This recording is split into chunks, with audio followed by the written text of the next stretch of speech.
Unemployed and Afraid acknowledges the traditional owners of the land we have recorded this episode on and of the land where you, the listener, are tuning in from. We would like to pay our respects to elders past, present, and extend our respect to any First Nations, Aboriginal, and Torres Strait Islander people joining us today, acknowledging that this always was and always will be Aboriginal land.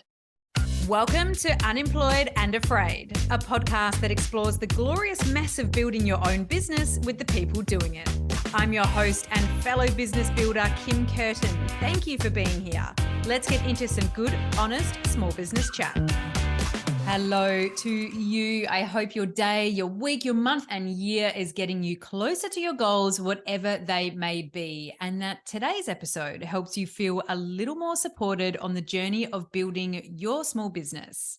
If you're new here, big welcome. This podcast exists to support you as you build your business, not to tell you how it's done, but to share the relatable learnings and real feels from fellow business owners at all stages. No glossing over the realities. Because when we're business building / self-employed, it can feel like we're in it alone, fully untethered, hence unemployed. And the smallest things can incite the deepest fears and self-doubt, hence afraid. But we show up and we do it anyway, because creating financial independence and our own thing is simply something we cannot walk away from. Today's guest is 100% here for the real feels and shares so generously, I can hardly believe we're lucky enough to hear from her. Naomi Sherman is carving out an empire in the food creative space. And in today's chat, we talk about how you really can stumble upon a business by simply following something that makes you happy. The very real challenges of figuring out how to price yourself in an industry that doesn't have any clear-cut guidelines or sharing. What happens when you put yourself out there with zero expectations and simply focus on providing value to people, real value, not just an exchange of services or currency?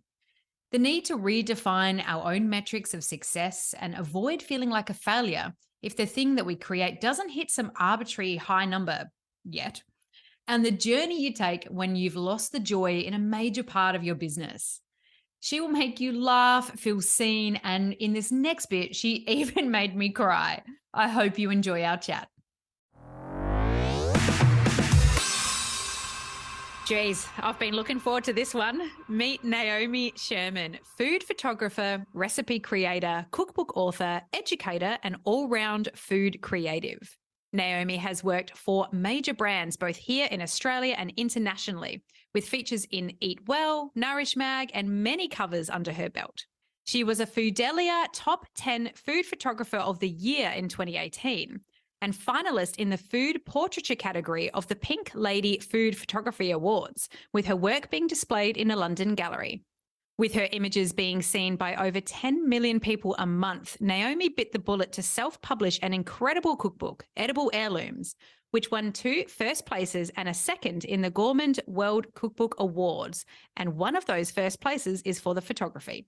She's the creator of the 6-week online Foundations of Food Photography course and Business of Edible Images community, sharing all she knows and cheering others along the way. It's an industry and business that Naomi never planned for, but we're all so grateful she found it. Naomi, welcome to Unemployed and Afraid. Oh, thank you. That makes me sound so amazing, which I am. I'm going to go rogue straight off the bat because I waited until you hit record, because before we start, I just wanted to say thank you for creating this space and this resource. I listen every episode, and every single time I listen, I'll have a moment where I just literally stand there and I feel so seen. And I'll always have a moment where I feel inspired. And I probably cry at least once every episode, and I laugh every episode. So I suspect that for you, sometimes it can feel like you're shouting into the wind. And I wanted you to know that what you've created here, this space, is touching people. So there you go, I'm done now. Thanks for the intro. Oh, geez. Now, how am I supposed to go into a question from there? Naomi, thank you. You're a professional. I don't know about that. I have tears in my eyes. Thank you. That is so generous of you to say, and so wonderful to hear, because, geez, we can't have an emotional moment without a lull in there as well. So I'm so glad that happens for you. all the time. Oh, thank you so much. That means the absolute world. Oh, I mean, I feel like I could answer this next question for you and say nothing but bloody positive things, but I'm going to ask you anyway. How would your best friend describe you, Naomi? My best friend sent me a list years ago when I was having like a bit of a down, lost period. And I so wish I had it now because it would probably be a lot better than what I could come up with. I think my best friend would definitely describe me as the person that you never, on any circumstances, put on speakerphone. Not only do I have a filthy, filthy pirate mouth, but I can somehow, I don't know, my superpower is making anything sound suggestive. I can't help it. It just happens. So, yeah, no. I think she would definitely say that I'm the world's worst conversationalist in that I'll meet a complete stranger, like at the checkout. And by the time we finish doing my groceries, I'm like, why is it though that you think that that's something that you can't do? Because, you know, is that a fear? But put me into like a small talk situation and I'll be standing there holding my glass going, hi, nice to meet you. Do you know, once I got my arm stuck in a pelican when I was a child, so I'm scared of birds now. I'm not good at it. It's weird and inappropriate and I need to just not talk to anybody. I think that if you need a solid pep talk, come to me. But I think she would definitely say that I should listen to my own advice sometimes. That is brilliant. And I'm laughing at myself and I'm even saying this. I think we might actually be the same person because jet set, when I was a child, I was 3 years old and I went up to a pelican and I tried to feed him my sandwich. And no joke, he put my entire head in his mouth. My dad had to run down the hill and kick that poor pelican in the bum so that he would let me go. Terrifying. And emus, don't get me started on emus. They just come over your shoulder. It's like, whoa. Oh, I love it. I love it. I mean, nothing frightens me more than birds. And I have chickens. They are very scary animals. But yes, that is a brilliant way to be described. I can totally align with you on the inappropriate suggestive commentary. If you've ever made things with clay, you'll know that everything becomes a dick joke very quickly. So I'm right there with you. Try taking photos of vegetables. Yeah, life's too short to not make a pain joke out of everything. Okay. All right. So I'll try and bring us back in because, geez, I just figured out why we spent 40 minutes talking before we hit record. Before Naomi Sherman, the food creative, who were you? I went from being, I'm going to start way back now, but I'm going to move through quick. So don't worry, we won't be here for 10 years. I started off as a primary school child in the Gifted Children's Program who became a high school kid who hated school and refused to go. It just wasn't me. I didn't like structured learning. I don't test well, weirdly. So, you know, I did all the things that a rebellious teenager would do. And then I had my children quite young and settled down and ran a construction company with my husband for 20-something years. And that construction company went from being like a little subcontract roofing company to running a major commercial construction company statewide on call 24 hours a day to Defence, Department of Education, major government contracts. And then my kids grew up and left home and I was sad and lost and didn't have anything to do anymore. So I, decided to pick up my camera and do an online photography course. And sorry, but now hubby's got to pay somebody else to do all that stuff because I don't do it anymore. Tell me about your early times using a camera. What were you shooting? What did you do with it? You know, how did you even start to dip a toe into this space? Okay, so way back when we used to travel with the kids, we'd do like 6 weeks of the year. We'd pack up the 4-wheel drive and the camper trailer, hit the mainland, and I had my beautiful fancy DSLR camera that I had no idea how to use. And I took that with me. Originally, it wasn't even a DSLR. Originally, it was just like a Canon point-and-shoot film camera because I'm old. I'm old, everybody. And I went into our local, film processing place and I got a set of photos done. And there was one of a windmill at sunset and it had the time and date stamp all over the side of it. And I'm pretty sure they were wrong, by the way. Hadn't even changed that setting in the camera, but it had a sticker. Yeah, like that awarded me like a prize because it was such an amazing photo. And I legitimately went, there you go. Look at me. I'm a photographer. So when I did get the fancy camera, taking all the family photos, I still had no idea. It may as well have just been a point and shoot. When I did the photography, it was just like an online course for mums who want to learn how to use their camera. I had no intention whatsoever of doing anything to do with food. I was going to be a famous landscape photographer.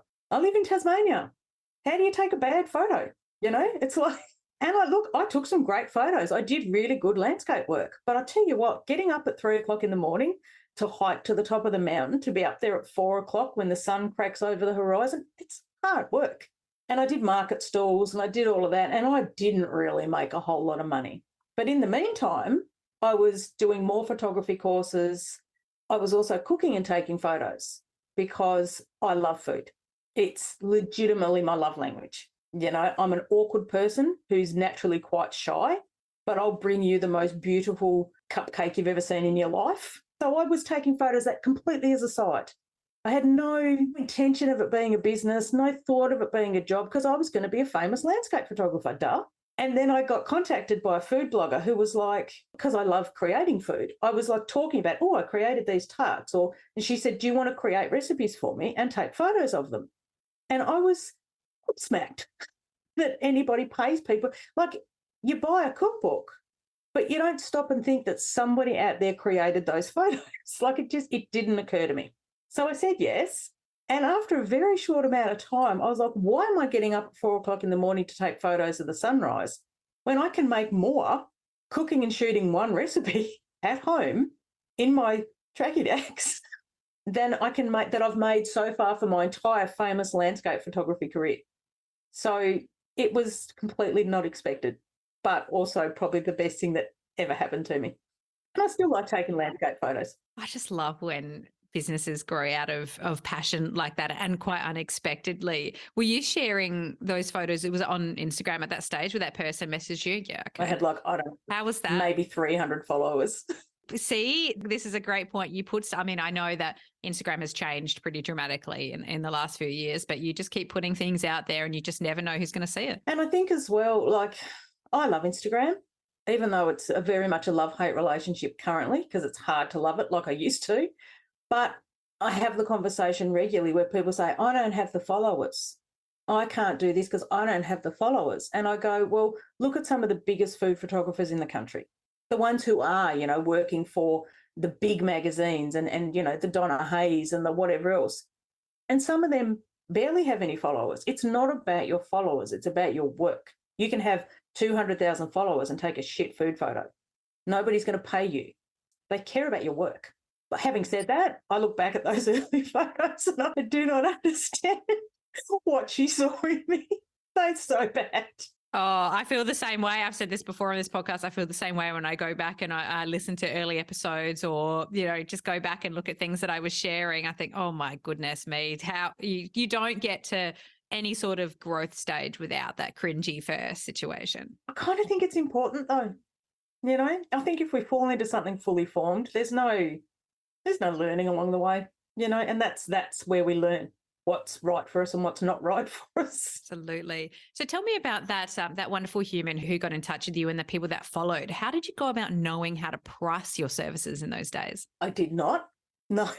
So the first person that got in touch with me was this is probably 5 years or so ago now, 6 years maybe, where keto was a huge thing. And because I do love food and I love creating and I love the science of it all, keto is really hard to create for because there's so much science involved. You can't just one for one. So she was a keto blogger. And when I sent her back my price, she came back, God love her, shout out to Martina from the Keto Diet blog. She came back and she went, no, you have to charge more than that. So she doubled what I said I would do it for. And even now looking back, that doubled amount was a good price. Like, it wasn't exorbitant at all. So I'm really happy that I had her to walk me through that very early stage. But you never learn. You never know. I talk about it a lot. It's not like I produce whiskey and I can go into a Dan Murphy's and I can look and see what everybody else is charging. People in this industry, there are some amazing food photographies and brand creators who are very open, but I tell you what, they're few and far between. Like, you really are kind of on your own, and knowing, am I charging too much? Am I offering too much? Am I charging enough? Am I not offering enough? It's a learning, and you never know.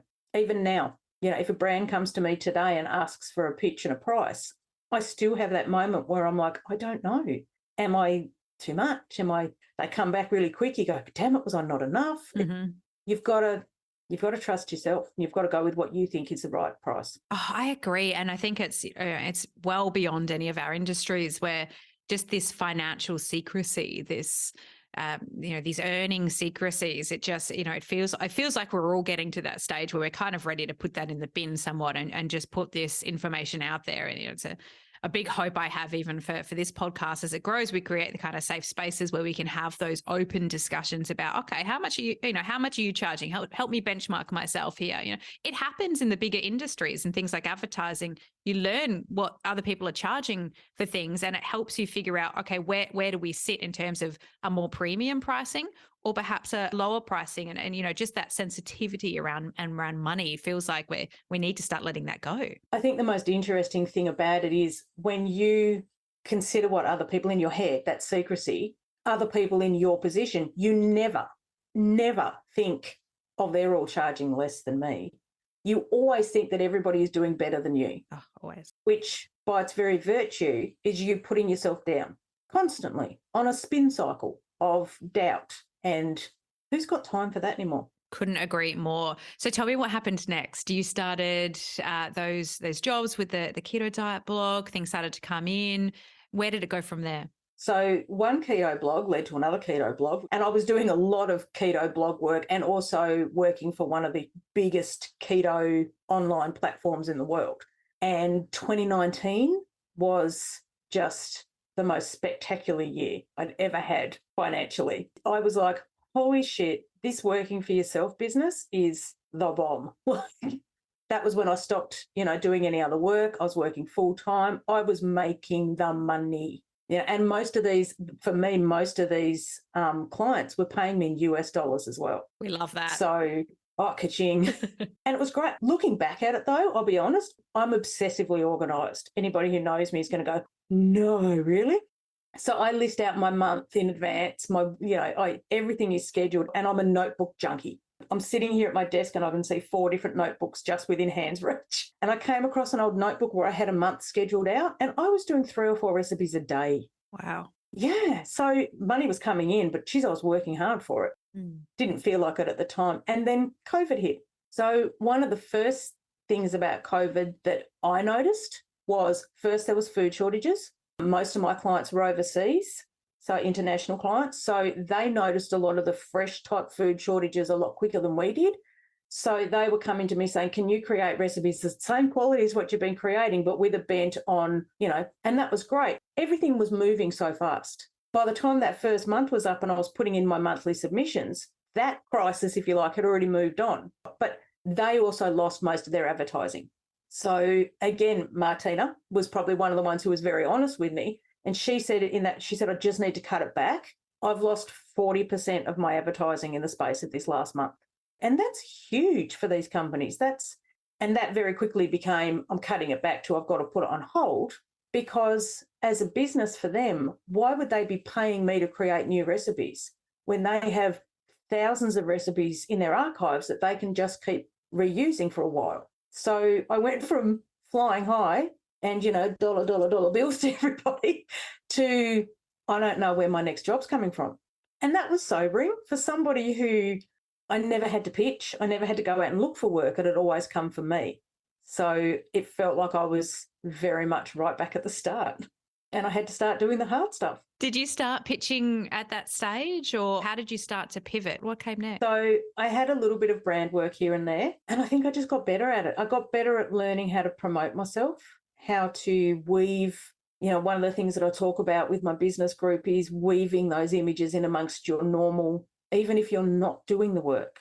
Never say you're working for somebody that you're not working for. That's part of the fact that it's a big fat lie. It's wrong. It's, you don't do that. But if I love a certain brand of coffee and I drink it every single day, and I can take a beautiful photo of, if I'm doing it anyway, slap their packaging in a shot, take a really beautiful brand shot, weave that in amongst your stuff. And I was doing a lot of that just for play for me. It was more like, how can I make this stuff look just as good as everything else? And brands started to notice. And then they started to reach out to me. Amazing. Thank God. So at that stage, You're not throwing dollar bills around. likewise, one of these days we will. So tell me about features. You've had a lot of features of your work and been in a lot of incredible magazines. How did you go about that process? How did that come into your world? The hardest part for me, I think, answering questions like this is it feels like every question I answer goes, well, it was just really good luck and good timing. So I've always loved Nourish. I don't eat plant-based, but I do eat a lot of plant-based meals just because it's all food. But I've always loved the aesthetic. Like it's just my jam. But I also love Eat Well because it's there. It's a good everyday, if I say Nourish is like upmarket for a very specific audience, Eat Well is for a wider audience of just people who love to cook good, healthy meals for their kids. So I sat down and for Nourish, it actually ended up on the front cover of one of their magazines. I'm just looking at my wall of covers over here. I did my cauliflower soup, roasted cauliflower soup, took the photo, wrote the recipe up. And the reason I say that it was just good luck is back then, the editor of Eat Well and the editor of Nourish both had contact emails listed in the front of the magazines. And I just emailed them. I was like, hey there, hi, it's me. I just said it straight out. I said, I love your magazine. I love what you do. I'm a food photographer. I'm a recipe creator. I love the look of your magazine. I would love to be a part of it. If ever you're looking for a contributor, I'm here. Attached is, here's an idea of what I do. And both of them came back and went, that'd be great. Thanks. So Eat Well, I contribute to every issue, and Nourish I do when they need special assignments from me. Wow, that's fantastic. And did you go into a negotiation period after that? Did it sort of open the door? Were you ready for that? Look, no. Well, I was expecting a very polite, thanks, we'll keep you in mind, or no response at all. So when both of them came back and went, wow, really happy that you threw your hat in the ring, I was like, oh, okay. Can you do this? I think the biggest shock for me was how far in advance you have to work on these. Like we'll be shooting Christmas stuff in June, but it's not like Christmas in July, fun stuff. Their magazine work, there's a very set rate and contributors don't get to set that rate. Nobody goes into magazine work to make $1 million, but it's still for me, it keeps my mind sparking. I'll get a brief and it's like, we need 3 recipes cooking with kelp. But for me, that's my jam. That's when I can't sleep at 3 o'clock in the morning. I'll lay there and I'll create a recipe. What do I do with, So before we started recording, you and I were talking about value. To me, the value that I get for working with the magazines isn't about the money. It's still pay me though, magazines, if you're listening. It's not about the money. It's about everything else I get from it. So food is such a clear passion for you. And I just waking up in the middle of the night and creating recipes. It's like the funnest I can't sleep process I think I've ever heard. Did you ever feel, I guess, somewhat nervous or like someone who might be, have trained at, cordon bleu as a professional chef might have an opinion about you and what you're creating? And did that ever stop you feeling comfortable in what you were doing? Yes. In every way, yes. Probably one of the reasons why I started my story with, I was a child genius and then I didn't finish high school. I spent a lot of my time feeling like people who are formally educated naturally are better at everything. And you know what? It's not true. They're really good at stuff. I'm not saying they're not good at stuff, but you can be self-taught and still be freaking amazing. And whenever I need to be reminded of that, I just go, turn around and I look at my wall of magazine covers. Yes, I get in my head sometimes because cooking is a science and I don't have a scientific brain. I have this weird instinctual cooking brain. I'll be watching MasterChef and they'll be using blackberries and something, and all of a sudden I'll go, do you know what would taste really good? Blackberries and pepperberry. I don't know why I know that would taste really good, but I know it would. Bay leaves and orange. I don't know why. And once I've got it in my head, I can't get it out until I've tried it.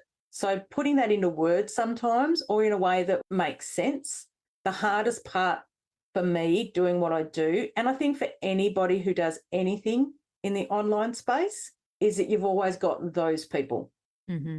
And it's like, I'm better now than I ever was. But in the very early days, having to feel like I had to, especially when you're working within what's a diet space where people have very strict ideas in their head of what is or isn't right.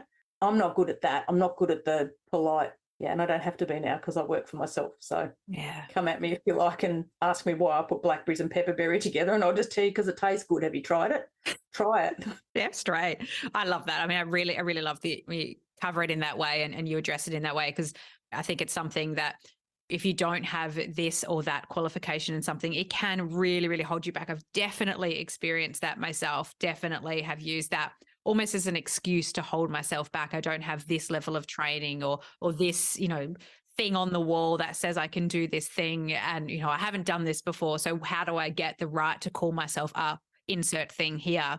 And I just think that there are so many incredible lives that aren't being lived because of that thinking, that we just, provided we're not doing open heart surgery, I mean, I think we're good. That's right. I'm not, fixing the brakes on your car. This isn't a life or death situation. I think as well, photography, food photography particularly, I think we're moving. I hope we're moving. But so much of it for so many years has been very studio based. So it's all artificial lighting and I don't do any of that. I've got lights. I hate dragging them out. I hate using them. I don't like the way it looks. Half my magazine covers were shot on a board on the floor in my lounge room, and I can remember, and for me, this was such a huge moment in my early days, seeing a behind the scenes shot from a big food photographer, and she was shooting on a milk crate, like she had a board on top of a milk crate. And I just had this moment. I was like, are you kidding me? It was like that. You mean people pay, but it was that same thing. It was like, you telling me that's all you need. And that's what I tell, people who take my course. It's like, you need like a square spare meter and you can create amazing stuff. You don't need a studio. You just need to know how to work with what you've got. Mm-hmm. Oh, that might be the title of your episode right there. I think it is just, we can apply that to so many different worlds. When did the idea for your very own cookbook, which I can see over your shoulder because we have the video on, which is just beautiful. When did that start? Just over here. When did that idea? I love it. When did that idea start to seed? All right. So when I turned 18, I was living interstate. I was desperately homesick, but wouldn't admit it. And my sister actually put together a little handwritten, I've still got it. It was like a hardcover notebook with handwritten recipes from like friends and family and things like little stickers and photos of my cat stuck in there. And it's to this day one of my most cherished possessions. It's falling apart. It's held together with rubber bands. I don't cook anything out of it, but I love it. And that's kind of where it started. And then years later, I made one for my daughter when she turned 16. And I gathered family recipes, and back then it was like, what kind of recipe, like easy recipes, for somebody who might be, getting ready to fly the nest, do all of that, a collection of, and I did it all on the computer and I had it printed out at Officeworks, and it was literally just white paper, black text, no photos, because I didn't take photos back then. So it kind of evolutions.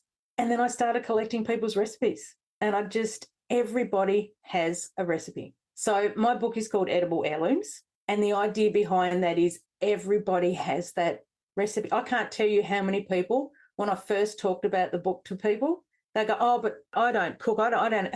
Oh, there's that soup that I always make the kids when they're sick. And I'm like, that's what they're going to remember. That's the recipe. That's your recipe. That's the one that you need to write down. And that's what my book is. So it's like my recipes from my family, from my friends. I had some foodies, here in Australia, and international ones as well, contribute recipes. Yeah, it was very much a passion project. And possibly my proudest moment was when, before it was even launched, my son was visiting my grandmother, who passed away late last year, aged 100. And I got a photo of Gran holding my book, and that was it. I was done.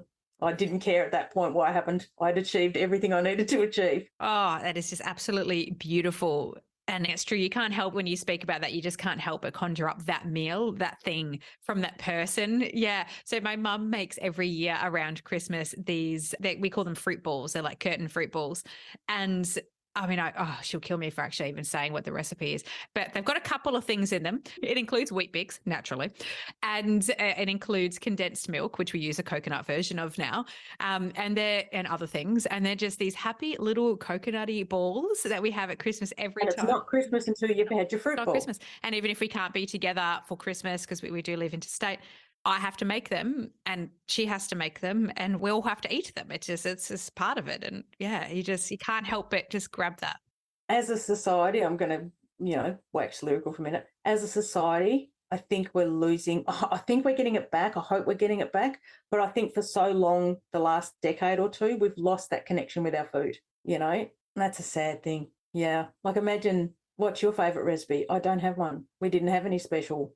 How can you not? Like, how can your day not revolve around what food you're eating? I know. So that's what my book was about. Oh, I love that. And I totally agree. Me and my family cannot get through one meal without talking about what the next meal is going to be. So I totally understand. Always planning. We're sitting at breakfast and I go, what do you want for tea tonight? Like, I don't know. I haven't thought about it. What do you mean you haven't thought about it? I've been thinking about it since I woke up. Yes, me too. I can completely relate to that. So tell me about making the choice to self-publish and what was that experience like? Traumatic. No, it was, look, I self-published out of a complete lack of faith in myself, in that I didn't know how to approach publishing companies. I didn't know what that process involved. It all seemed too big and scary.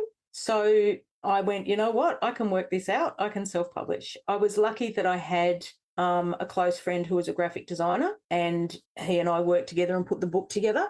And it was a huge learning curve. There was stuff involved that I had no idea. There's no way I could have done it all by myself. So Aaron had contacts, from where he'd done some other books for some other people, everything from how it's all laid out and, the specifics of that type of thing. That's not stuff I know anything about. I was determined that it was going to be a hardcover book. These days I would go, really? Does it have to be a hardcover book? Just because for me, it was always hardcover seems it's important. And this book for me was important and I needed it to be important. So the fact that it was hardcover and it's, an inch thick meant that, we had to get it done offshore. It was printed in Hong Kong, minimum print run of 1,000.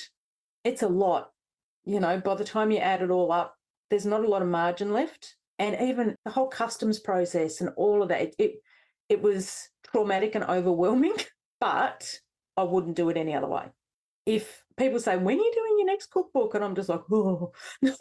But if I ever did, I would do it very differently and that would be okay. But yes, self-publishing was hard, but worth it. And I think as well, like I launched October 2019. So I had lots of promotional stuff planned, appearances at bookshops and things like that I'd organise. All of that went down the tube because, within 6 months we were all in lockdown. So I tell myself that's why I've still got, cartons of the books. But yeah, and I think we all have these fantasies. I can remember before I launched, in my head I was calculating, I wonder how fast they can turn around another shipment, when these ones all sell out. So I think that's normal. I think I'm a bit more realistic these days. I mean, I think that we all have those thoughts. You think, yeah, I'm going to produce this product and it's going to go absolutely crazy. And those success metrics are so funny that we give ourselves like that. It has to be such an extreme to be successful in our own minds. So it's like if it's not that, it's not successful. But who's to say if we don't just set the goal differently, then we don't feel that same sort of level of success. But also, I started reading just last night the book called Rich Dad, Poor Dad. I don't know if you've read that one before. It's very boring. It's a finance book, but it was self-published 20 years ago. And that was because every publisher rejected it because it had some spicy ideas in there. And they're like, you don't know what you're talking about. You're not an expert in finance. That this is just, you don't know what you're doing. So this person went and self-published their own book, and it spent time on the bestseller list. And I think they said it's the most. Wow. Oh, I can't remember the actual award of it, but it's incredibly well known and, one of the top finance books, period, that people talk about. And, that's all from just backing yourself and going into it. And that, it took a few years as well, I think, for that to gain some momentum, constantly putting it out there. And then, people tell other people. So it doesn't have to even be, snap like that. I think we all lost 3 years with COVID anyway. It doesn't count. And I think I was having a grizzle, separately at one stage when I had to move all the boxes into a different storage spot, and my best friend said to me, your book is in kitchens all over the world. Stop and think about that for a minute. And my son said to me separately, I wasn't just grizzling completely to a bunch of people, but he said to me separately, you had a dream and you chased it, and you created a physical thing out of a dream. That's not a loser, because I'm like, I'm such a loser. Again, it's that whole redefine what value is, redefine what success is. Absolutely. And like I said, it is a beautiful book, and it's not like it has a use by date. That is the very, very point of an heirloom. It is going to keep going. I think you're going to have quite a few people jumping on. Can we buy it from your website just as a side? Yes, you can. It is on my website. Excellent. And anybody with a bookstore who's listening, if you don't have this on display, you are kidding yourself. Yeah, what's wrong with you? You're right. That would have been quite a process, though, even approaching bookstores and approaching people and trying to get features for it. I mean, that takes a lot of confidence to put yourself out there. Yeah, it's hard. It's really hard. And that's the negotiating side of that's hard too, because a lot of bookstores and places like that, they don't want to buy it outright. They want to buy it on commission. And that's a nightmare as well. And that's where, for me, self-publishing and selling it direct, it just becomes cleaner, if that makes any sense. I didn't know that. I didn't know bookstores would buy things on commission. That's so interesting. So how much of your business today is planned in terms of knowing where you will be going? Well, that's a curly one right now. So I very recently had a little bit of a mindset switch in my business. I got to the end of last year and I was just dragging across the line by my fingernails. I was so exhausted. I don't like the word burnt out, because I wasn't burnt out. I was just tired. I was tired. So over the last 3 months, I've cut back a lot of my client work. Obviously, I've kept some because I love it, but I've stopped saying yes to a lot of, like, I'm passing on a lot of reach outs and things like that. And I'm very much concentrating more on my workshops and my courses, because that brings me so much joy. And I know that sounds wanky, but it's true. I love doing it. I love the creative side of my other work, but I realised at the end of last year that I was getting no creative joy out of it anymore, because it was a chore. It felt like drudgery. The one thing that I loved so much that used to bring me so much joy was a chore. And that's what I wanted to change, because I didn't want to give it up, but I needed to find my way back to the joy. So I'm doing that right now. So right now, my future's, it's good. It's planned and it's hopefully on target for things to be a bit more joyful. I love that. Isn't that so funny how something you love can turn into a challenge very quickly when you pile yourself back on? It's that be careful what you wish for sentiment, and that constant resetting to, okay, how do I find the joy in this? How do I find the joy in this? It's a constant moving goalposts. You mentioned there your course and your community, which I would love you to tell me a little bit more about how that came about and why and how it's bringing you so much joy. So during before COVID, I was one of the instructors at BFOP, which is the Bright Festival of Photography. It's held every year in Bright. Massive photography festival. It is so much fun. If you're into photography, go to BFOP. So during COVID, they went completely virtual, and I had never done anything online in my life. I said yes, because I'm a people pleaser, but also because if I don't say yes, I never do anything. And I got to the end of that experience and I went, holy shit, I actually really kind of liked that. That was, yeah, all right. So I originally built a 4-week introduction to photography, food photography course, which was my edible images course, which then rolled into my foundations of food photography, which is 6 weeks. It's a one-off payment, 6 weeks, private Facebook group. You learn about cameras, lenses, lighting, composition, styling, motion, storytelling. You've got weekly modules. We do exercises. There's exercises in there for you to go through. There's a challenge based on what you've learnt. Each week we have a catch up on Zoom. There's a group. We go through what you've done. It's just so much fun. And it's so beautiful to see people, wanky. It's so beautiful to see people blossom just in that 6 weeks, because we always do a beginning and an end photo. And it's just, it fills my heart because I love it so much. So to see other people finding that love is amazing. From the first one, I had a Facebook group where I was like, do this 4-week course and you get a lifetime membership to this group. And we do weekly catch-ups. We do all of that.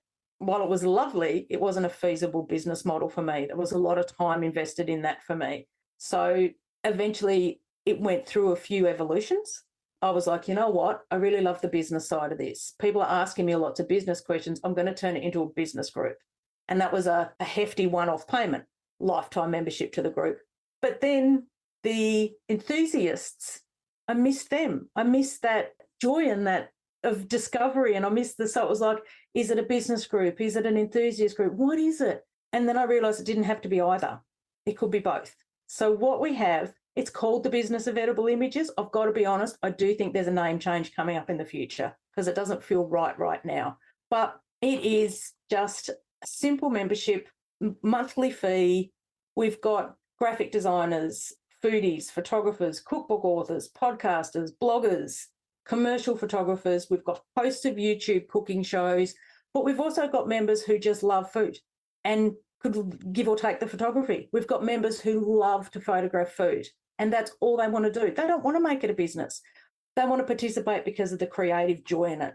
The thing is, though, when you've got enthusiasts, professionals, everybody works for each other. It works beautifully because those enthusiasts, they are the audience that those professionals are looking at.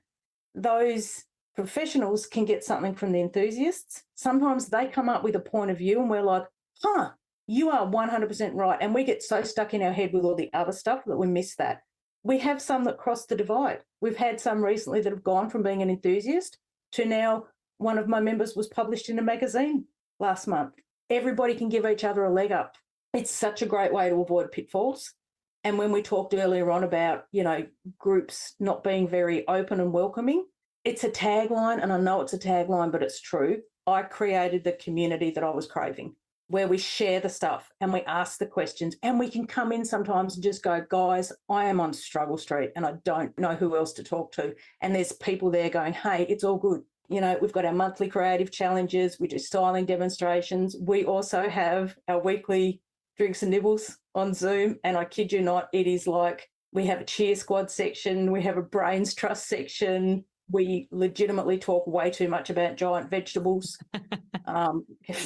Hello, it's my happy place. I absolutely love it there. Oh, how brilliant. It sounds just like a glorious place to hang out. And I love your focus on community. I think, community for all of us, how we can create those micro communities that fulfill a need either in our lives personally and then by proxy everybody else's, or that solves a problem at the same time. I think, that's where the opportunity exists. And it sounds like a lot of work as well.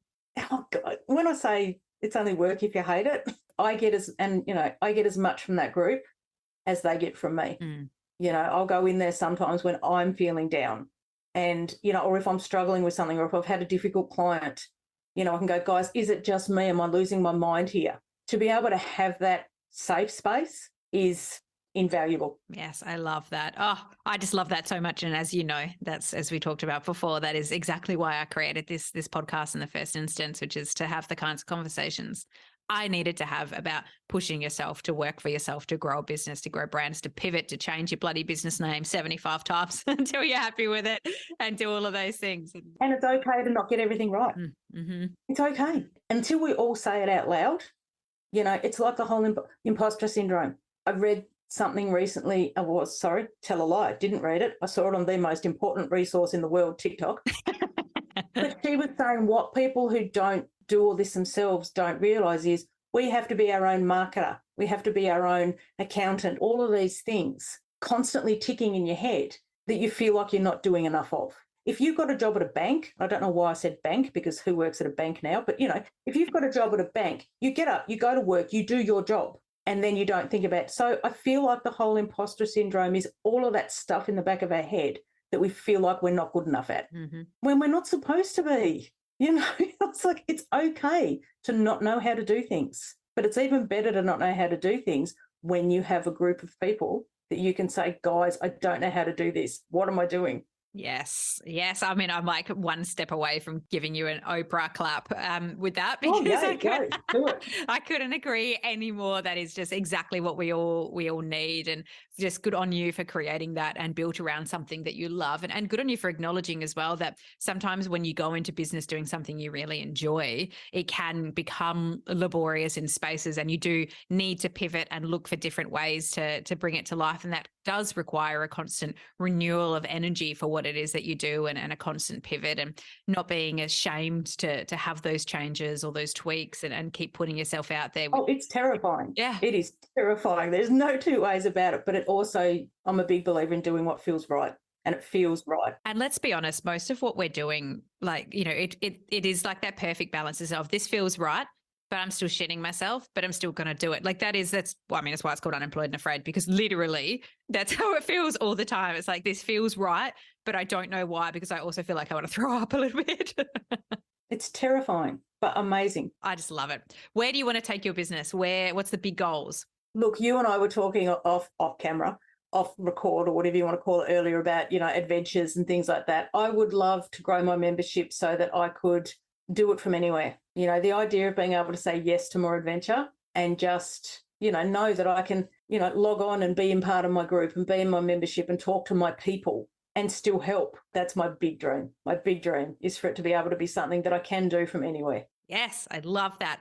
How can the listener and I support you with what you're doing right now and where you want to be? Come find me on my website, best place to be. I've got a mailing list, sign up. I do a monthly newsletter, which is just full of amazing stuff. Not really, it's where I just chat. I just tell you what my month's been like, what I'm reading, what I'm watching, what I'm listening to, some recipes, some stuff. That's where I like to share some of the wins from my group members.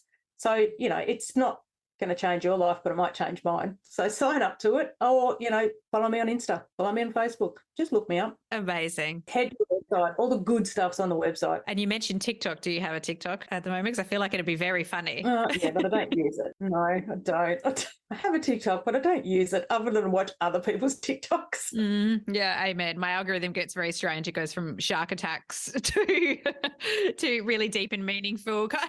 It's very fast changing, isn't it, the TikTok algorithm? Funny cat videos through to motivational business coaches. It's a very strange place to hang out, but yes, no, I hear you. I am going to make sure that I've got the link to your website straight to that sign up space so that we can all get around that. Naturally, your Instagram as well. Naomi, I said it up front. I was so looking forward to this conversation, and I've been looking forward to this conversation since we first decided to have it, because you are just a huge inspiration for me and just such a breath of fresh air. And the first time you dropped into my DMs with a voice note, I was like, who is this human and how can I spend more time with her? So thank you for being on the show today, for sharing your world and your business and your learning so openly with your community, but now here with ours as well. It's just so appreciative. Thank you. Thank you, Kim. Look, yeah, I've loved it. It's been amazing. So, and again, thank you for creating the community. It matters to people. Oh, I'm just going to have a little cry now, I think. Okay.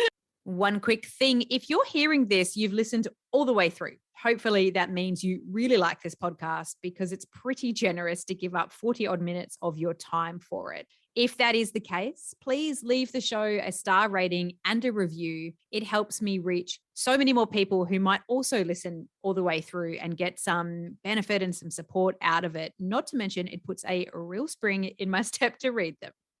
Thank you for listening to Unemployed and Afraid, the podcast for small business builders with your host, me, Kim Curtin. If you love it, you can say thanks with a star rating and a review. And of course, join the community on Instagram, TikTok, Facebook, and LinkedIn. Find us at Unemployed and Afraid wherever you're hanging out, and I'll see you there.